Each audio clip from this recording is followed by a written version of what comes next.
"Hi, sexy. Come and watch till the end." His pal Ben runs out of the home having just put down his zombie like a champ, and he realizes we are in the thick of a zombie apocalypse.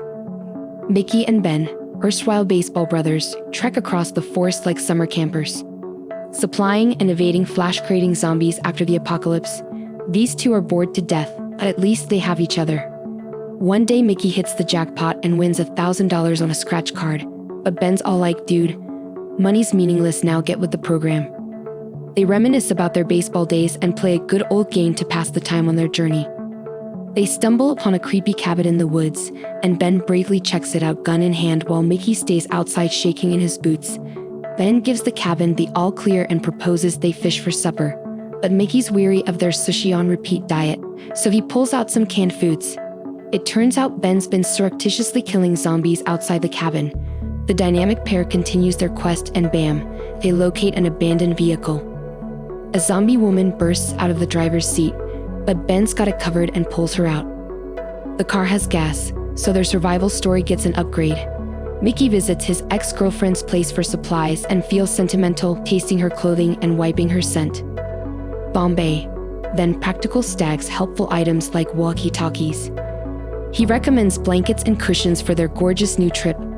But Mickey's had enough of the nomad life and wants to rest at his ex's apartment for a bit. Ben's not about that life though. He reminds Mickey of the early days of the apocalypse when they were holed up in Mickey's house with his whole family. It was a nightmare, and they even had to resort to killing the family dog for food. Yikes, average day and chilling land. So the boys keep rolling, hitting the open road, and embracing their life on the run. Just two dudes, a car, and a world full of zombies. What could go wrong? In the end, zombies trashed the house like Ben impersonated a zombie to scare Mickey. Ben suggested that given the zombies, he should not ratchet up his headphones volume. Mickey ditched the headphones and found a set of walkie-talkies. After getting them working, they found a signal from other survivors. Mickey could not resist asking if they might crash the party, but the voice on the other hand was as nice as a hangry zombie, telling them there was no space and ordering Annie, another survivor, to ghost. Mickey and Van, despite being shot down, became obsessed with reaching out to Annie, while Ben rolled his eyes at his buddy's hopelessness. Romanticism later, the duo stumbled upon an eerily empty campground. Mickey, investigating a building, found a group of zombies having a not-so-lively party in one of the halls. Ben had to step up and save the day, dealing with the zombies like a pro while trying to convince Mickey that zombie slaying was a useful skill in their world. In the next scene, Ben went for a swim while Mickey slept in the car. A zombie rudely interrupted Mickey's nap. Mickey worried about calling for Bad, but realized he was on zone after seeing that the zombie girl was more interested in window shopping than breaking in after months without company. Mickey decided to take advantage of this strange scenario. Meanwhile, the zombie girl continued her window banking symphony, offering a strange soundtrack to his desperate attempt at intimacy at some point. Ben returned to the car, caught in the midst of his romantic rendezvous with the zombie. Ben could not help but chuckle at the sight of his friend before popping a cap in the undead's noggin. Not cool, he was enjoying the view, and with that, the friends' relationship, much like their zombie-filled world, was starting to decay. Mickey threw a tantrum demanding a sleepover, but Ben, a closeted music enthusiast who knew the apocalypse could be so groovy, was tired of Mickey's antics, especially his constant battery draining, which was like inviting a zombie flash mob. Ben tried to be the voice of the season, but Mickey, never one to take things lightly, stormed off in a huff. Meanwhile, Mickey hit up Annie on the radio, the only girl he had talked to since, well, ever. She revealed the survivor camp was less paradise and more dystopian nightmare, and she advised him to give up on joining. Mickey, however, was ready to ditch Ben faster than you can say toxic friendship, but Annie was not having it. Ben turned up the music, drank like a fish, and danced with his pistol like it was prom night, the ultimate trust exercise whenery. Ben abducted a zombie and imprisoned it in a room with Mickey sleeping and a baseball bat. Ben heard Mickey's scary cries and horrible zombie activity until the door cracked open, and Mickey gasped for air and hurled himself at the bat.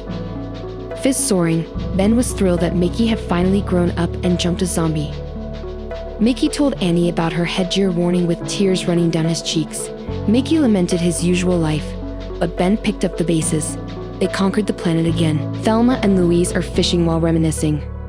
After playing baseball and eating fresh fruit, they found an abandoned automobile. Ben concentrated on siphoning gas like a champ but failed to see an unknown guy take Mickey hostage. Their crazy, wacky adventure continued when the man went all Liam Neeson on them and demanded the keys to the boy's vehicle, or Mickey would meet God. Ben offers to go along, but the guests have a one-way ticket to Arizona and do not want a bromance. Ben plays the guilt card by asking if he is really going to clap for Mickey just to hitch a ride. The stranger spills the beans on the team, saying he was promised food and a car if he slammed away all winter, but they ghosted him, and now he is getting a bounce before they catch up. The dude loses it again and threatens to play Picasso on Mickey's face with a knife. Ben tries some Jedi mind tricks, saying the keys are already in the ignition, and if the man lets Mickey go, Ben will put the gun away and hand over the car. The man agrees, shoves Mickey aside, and hops in the driver's seat, but surprise, the keys are chilling in Ben's pocket. Catching him red-handed, the man makes a run for it, but Ben shoots him, leaving Mickey shook. The boys are having a philosophical powwow about the whole mess when they realize they have some crashers. A female voice. Mickey's okay with it, but Ben's not buying it, and he aims his pistol at the stranger's vehicle, outstepping his smoky and sexy lady and a fellow carrying the heat. The girl instructs her sidekick to fetch a canister, and they stroll up when she asks who was driving the car.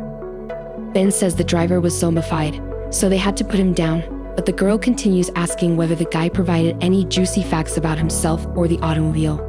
Ben plays it cool, saying it was all pretty vanilla, but Mickey does not get the memo about fanboying over the girl as the one from the radio, and he goes full 180, shooting Ben as waving the flag and pointing a rifle at Mickey. She threatens to snuff them out if they follow her to their hideout. She wipes their keys and eats them into a field, making a clean getaway while the boys go on a key hunt. Mickey's key searching skills are about as effective as a blind squirrel, so Ben's leg is broken, and the two are stuck in the car. The next morning, their undead fan club surrounded the car, groaning and rocking it like they were at a death metal concert. The boys find themselves in a pickle with zombies sticking around like uninvited party guests. Ben takes out a few zombies like a pro gamer, but there is still a swarm of frustration. Ben blames Mickey because who needs Annie when you have a zombie fan club and a zombie watching marathon with limited food and water supplies? The following day, the lads channeled their inner interior designers and covered the windows with blankets to make the zombies believe they had ghosted. Spoiler alert. Zombies are not easily ghosted to avoid a mental collapse. The lads become intoxicated since once a zombie apocalypse without a little partying right in the morning. Hungover and desperate, they realize it is time to make a move, then ask Mickey to channel's interaction hero, retrieve the keys and rescue the day if that fails.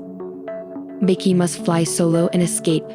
But Mickey vows to stick with his brother come hell or high. Zombie. After a final siege, Mickey emerges from their hideout. Ben's left waiting like he is on the world's worst blind date. Just as hope dwindles, he hears a knock from above. He flings the door open, ready for a tearful reunion, but Mickey's hand is bleeding like a bad horror movie prop. Oh wait, he has been bitten. Mickey pleads for aid, but Ben knows the routine.